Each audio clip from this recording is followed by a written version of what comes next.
Hey, what's up guys? Welcome to this second lesson in my cross-platform game engine development course. In this lesson, I'm going to be showing you how we're going to be bootstrapping our projects and providing our various engine subsystems to the clients to be used, using the service locator pattern that I touched on last lesson. By the end of this lesson, we'll have an extensible game loop and everything we need to start rendering to the screen.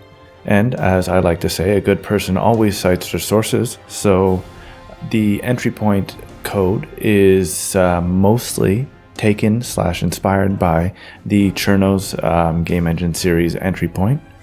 The service locator pattern I lifted directly out of the Game Programming Patterns book. And finally, the overall architecture of the engine moving forward is informed by the Game Engine Architecture book. So links to the Cherno and the books themselves are, of course, in the description down below. So with all that out of the way, let's jump into this video where we'll implement our initial systems. Okay, so the first thing that we need is we're going to take this main function and we're actually going to take it out of our client completely so that we can control it in the future. This is specifically so that, for example, let's say we want to at some point migrate to using WinMain instead of main. We'll be able to do that, and the client won't have to know about it. So you might notice that I've switched to CLion instead of Visual Studio. I'm going to work in CLion this episode and probably move to Visual Studio next episode.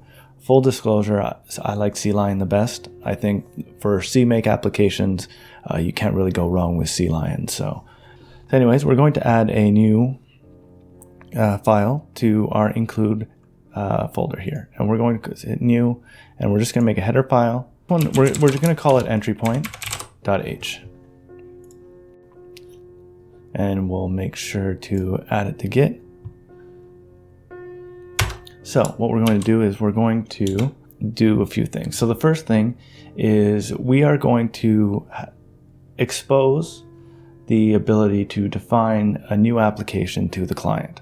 What we're going to do is we're going to write our main function. So we're going to write int main and int argc and char argb. Now what this is going to do, it's going to create the application. It's going to run the application, and once it's done, delete the application. All right, so that's where our main is going to be in.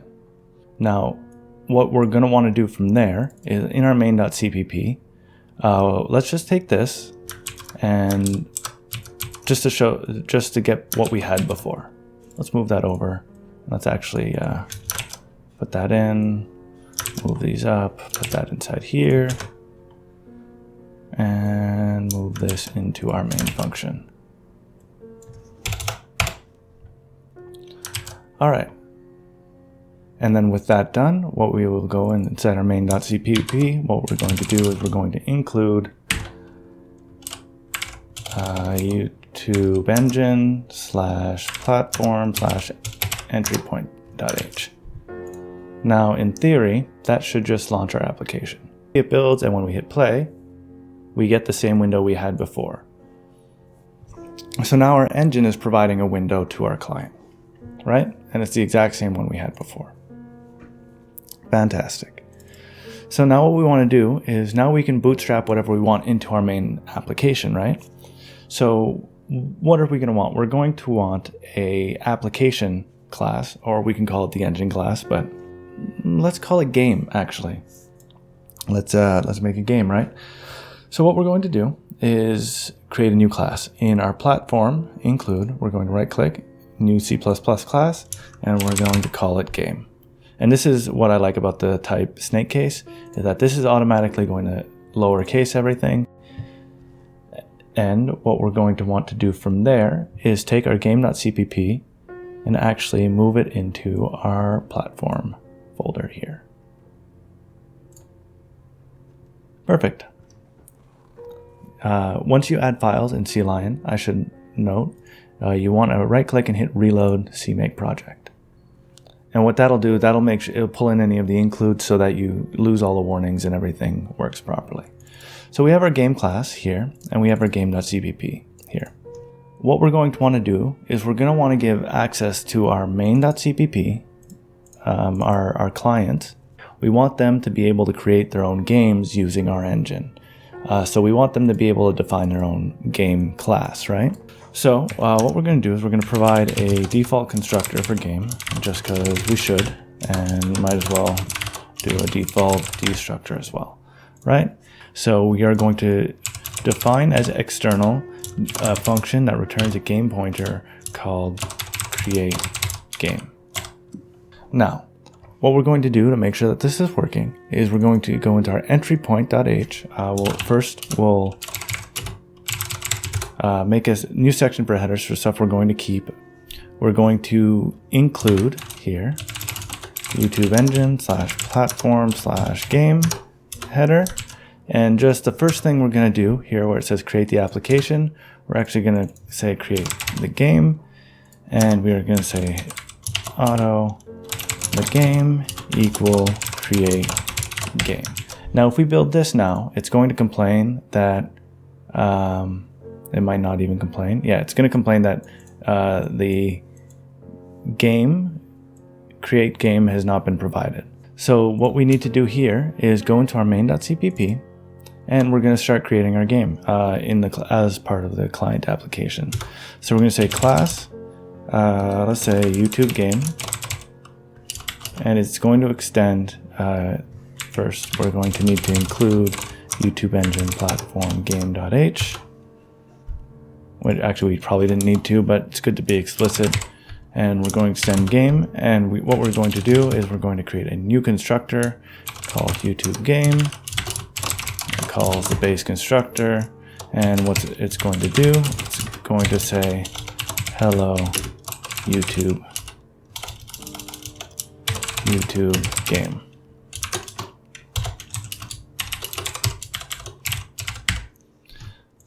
So that's going to be our base class for now. We're going to extend this over time. It's probably even a good idea if you're planning on making actually using your engine, you're going to want to separate that out into its own class and stuff. But for now, this is good. But all we're going to need to do to actually use our game runtime is we are just going to declare it here, game star create game, return new YouTube game. Now, if everything went as planned, cannot cast YouTube game to its private, public game. There we go. So if everything went as planned, what's going to happen is it's going to include entry point. Let me go back to that.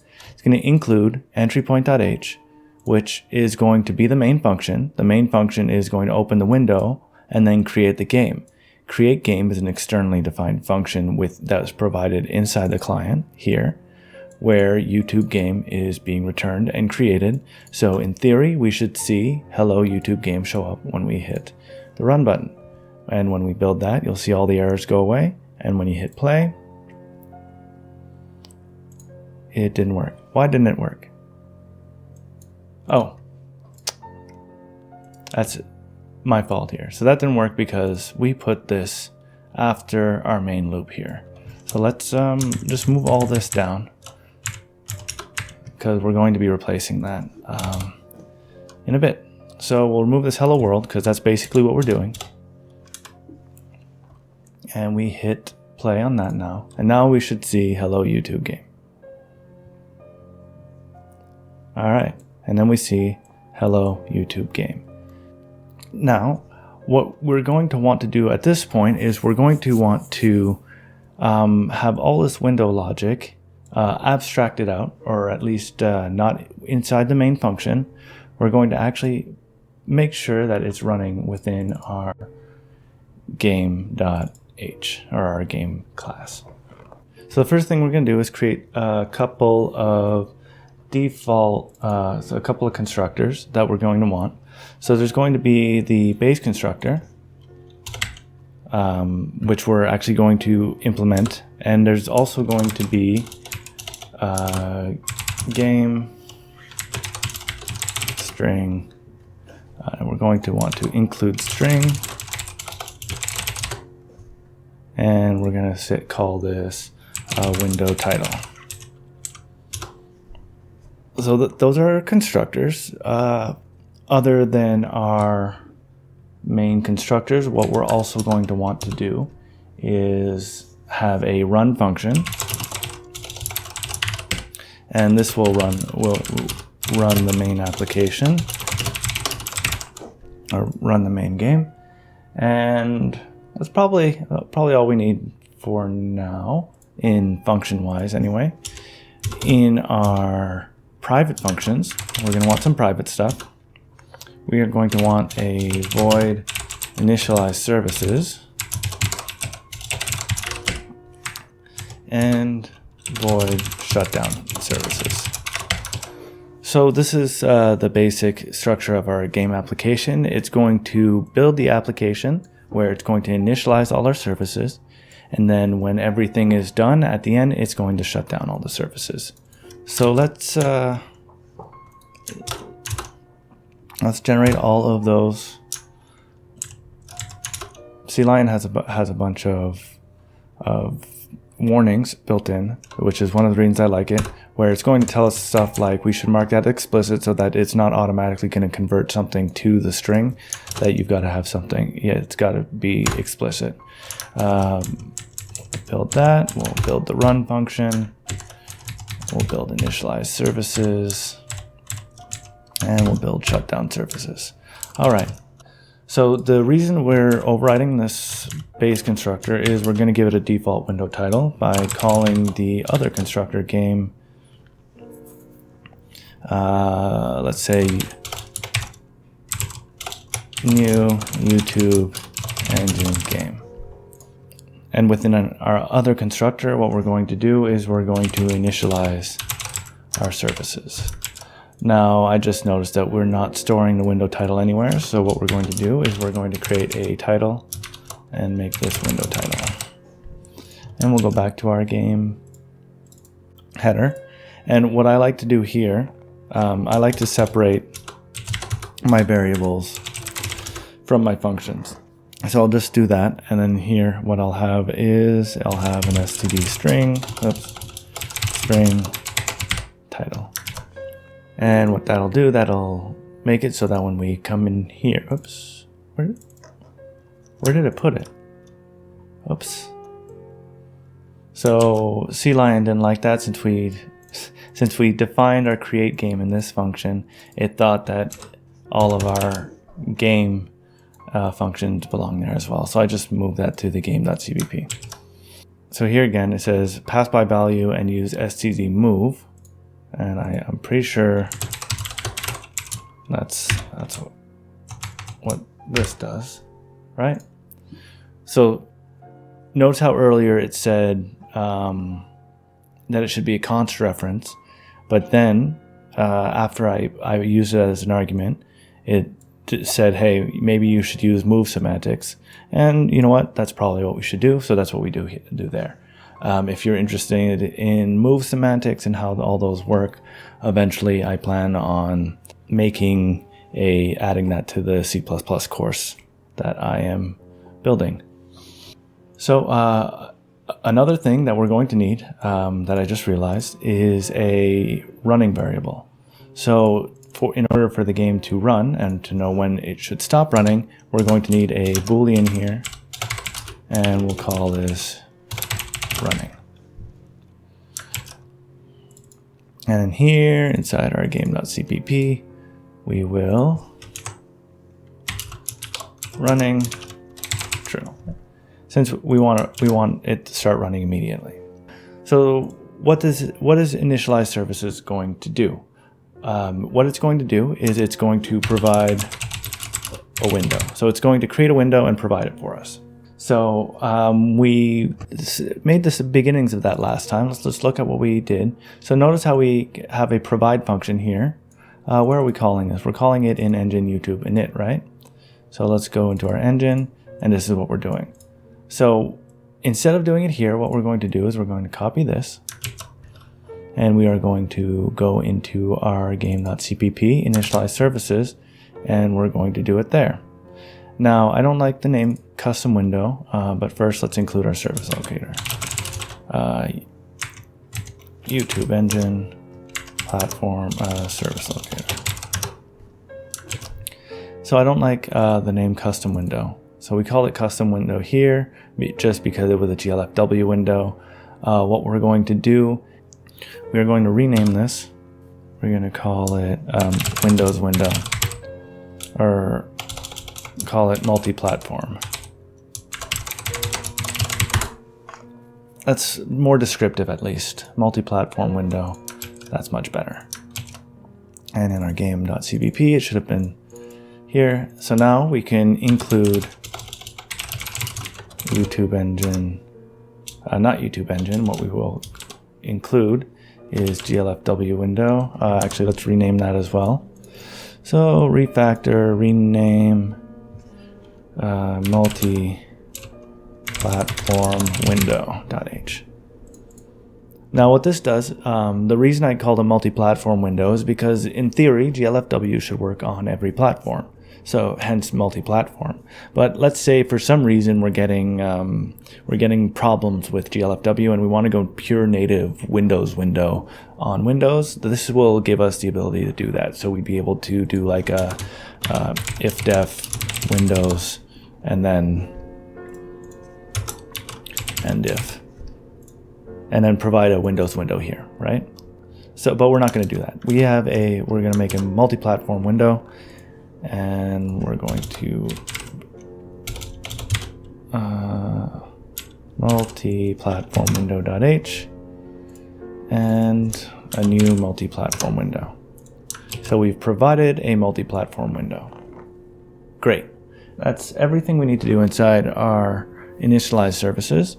Now inside our shutdown services, so inside our service locator.h, we've got a provide function. We also want to give it, we're going to say static inline void shutdown services, right?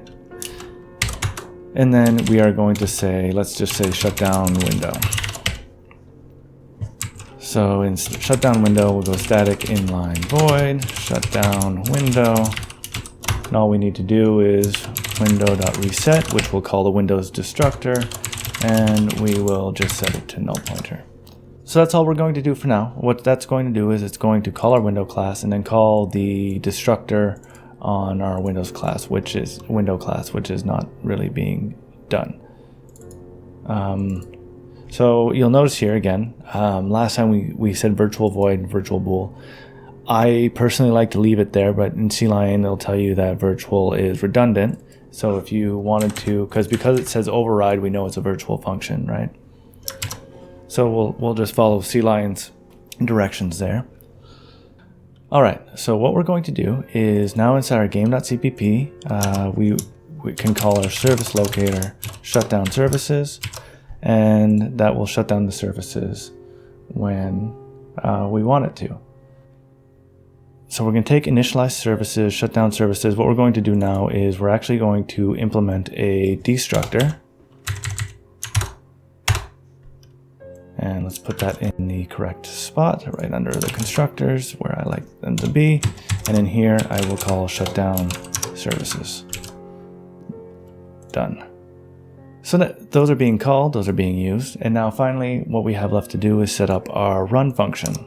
So our run function is going to be very similar to what we are doing inside our entry point.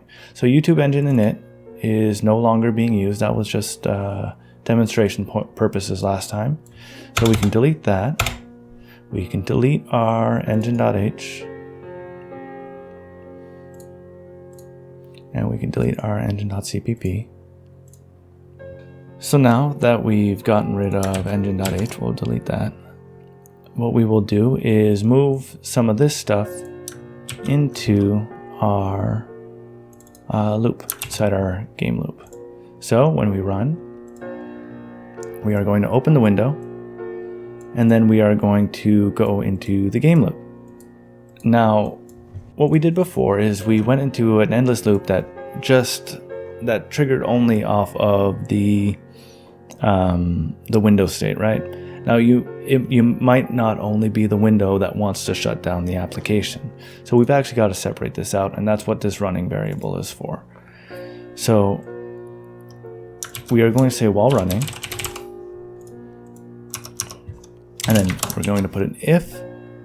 It's going to update the window and do anything it needs to do. And then if the window requests to be closed, we say running equal false, and then we'll continue, and that will exit the loop. And that's how we'll have our window open. So we'll open the window, and then run the application.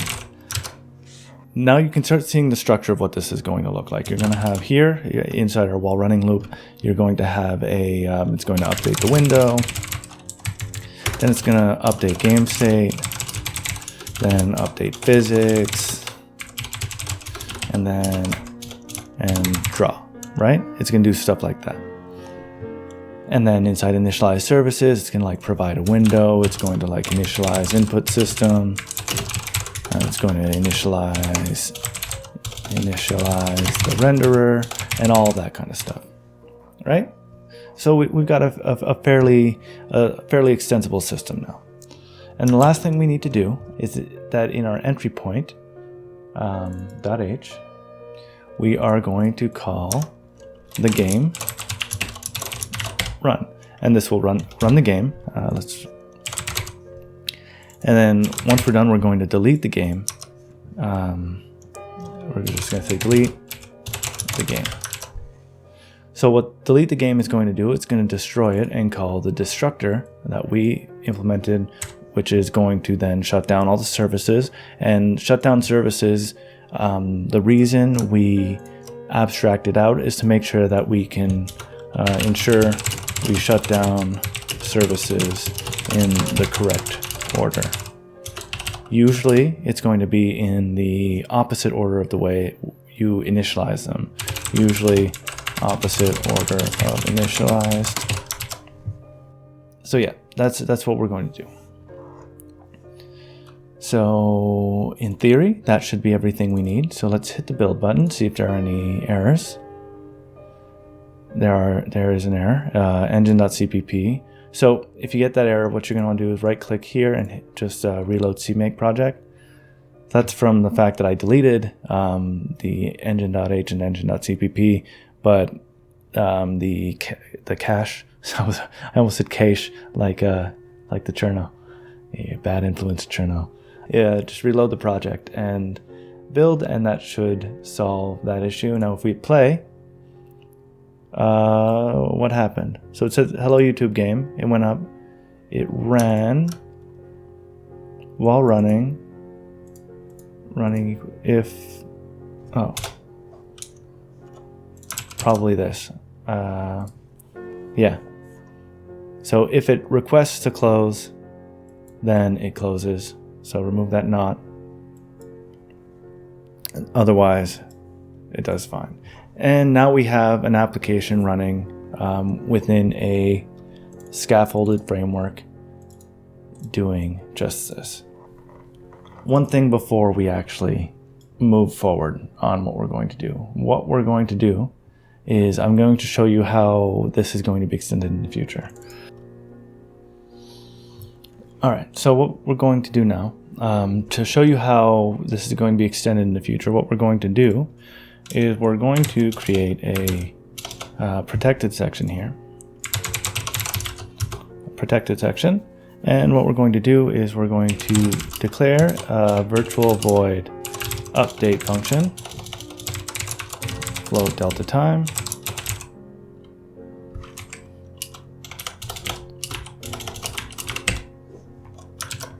There.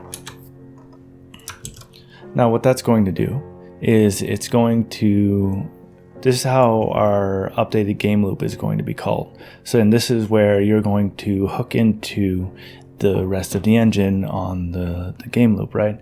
So let's say you need something to be done on the physics step, you would do like a physics update, right? physics update. All right, so let's add those. Now what we're actually going to do is we're going to make physics update and update. We're not going to make those pure virtual, because what we want to do is make it optional to override them, basically. So with those done, we're going to go into our game.cpp in our update loop, and inside our game state, for now we're just going to say update 0.0f, because we haven't put a timer inside, but that's how you would pass in delta time. You would say calculate delta time, and then you would pass in delta time here, right? So we have delta time, and what we're going to do now is inside here, we are going to say in our protected section, virtual void update float delta time override. Now it's going to tell me probably that virtual is redundant. Yeah, virtual is redundant. There we go.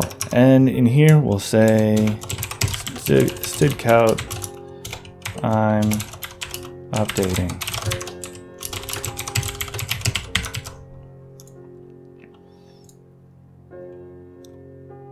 Now in theory that should just print I'm updating over and over again. There you go.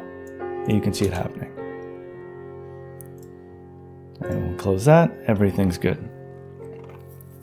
Now that's the basics of scaffolding our game engine, where you can start to see how it's all going to come together a little bit. If you want, at this point, you can actually implement a delta time here. So you can actually calculate your delta time here, and you could do some ASCII stuff inside here, and you'd have technically an engine that just gives you a time between frames, right? And that's basically the beginnings of a game engine. One more thing that we're going to do before we start doing this is we're going to extend open window here. Do we want to extend it there? No. We've got the title here. Yeah, so why not? Let's just extend our open window here to take a string. But first, what we're actually going to do is we're going to add a struct that we're going to extend. So instead of here, we're going to have class window. We're also going to have a struct called window data, which will hold a string, which is the title, where it's going to hold a uint32t, width and height. Let's just stick to that for now. We can extend it later. Then we are going to pass in a window data, and then inside here we're going to override this, and we're going to say data.width, data.height, data.title. Done. Now in our game.cpp we can do this, height equal 800, title width equal 600, this should be 800, 600, and I believe, which one was first? I believe this is supposed to be in order, but let me just title equal run title. Now you're going to notice here, this yells at me, C++ requires field designators to be in a specified declaration order. So I know the order, so it's supposed to be like this. Now in theory, what that should do is it should create a engine with new YouTube game engine, right? String is not a member. Oh, would probably help. Include string. Will that work? What is the problem now? TLFW create window. So cast width int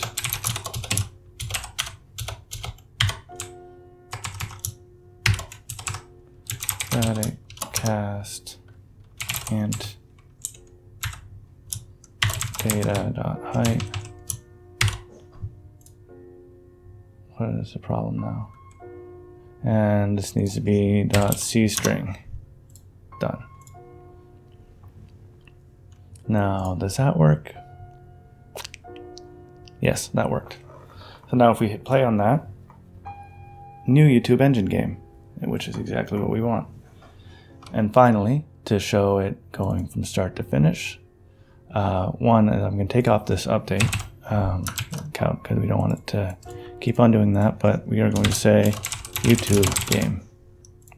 And what we're going to do is see string title and title. There we go. And what does this? It should be marked explicit. Let's do that. And what's this? Oh, and we want to use move semantics. Now, YouTube game. Exactly what we needed. So there you have it. We are now, from our main.cpp, creating a game, passing in the game that we created, and using our framework to initialize all the values and run the game loop, which is seen by this update function. So that's everything for this video now. Hopefully you're not too disappointed that we didn't get too much else done. When you're building something big, sometimes you're not doing fun stuff. So we start with this, and next time we will go into adding the very basics of Vulkan, where we are going to get the screen, the window. We are going to get our window clearing to a color. Exciting stuff, right? So tune in next time where I'll go through that and we will get all that running. Oh, thanks for watching. Like, subscribe, all that crap. See you next time.